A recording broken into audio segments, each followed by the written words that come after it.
Bersamaan itu oleh Ketua dan Komunikasi yang dilakukan oleh pemerintah Provinsi Maluku yang dalam hal ini boleh juga ditanam oleh Gubernur Maluku dan Ketua FPP Ismail.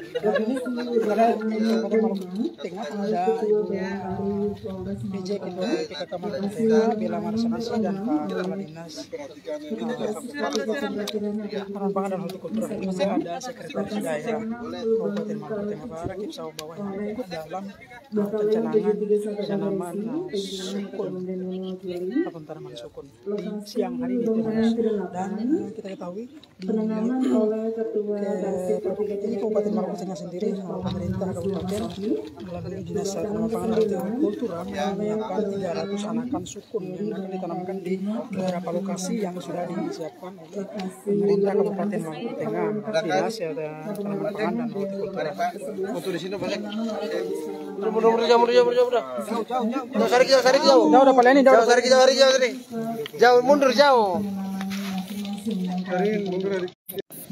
Baik, Tribuners, kami ulangi tadi kami menyampaikan bahwa ada 300 anakan tanaman pohon sukun ataupun anakan sukun yang akan ditanami di selain di Rawakodok ini. Secara simbolis ini ada sekitar 40 anakan di sini dan akan dilanjutkan di beberapa lokasi, yakni di belakang Pandopo Bupati dan juga di negeri Kailolo, Kecamatan Pulau Haruku.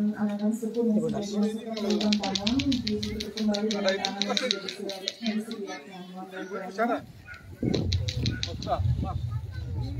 Mari Pak. Kantor ini sama tahu enggak kekuatan ini jadi deh. Jam ini. Maaf. Oke. Tahan dulu Pak, tahan dulu. Tahan dulu Pak. Oh. Sampai Seperti itu. Dia punya apa nih? Satu orang dong. Pak Kadis. Terima kasih sudah nonton. Jangan lupa like, subscribe, dan share ya.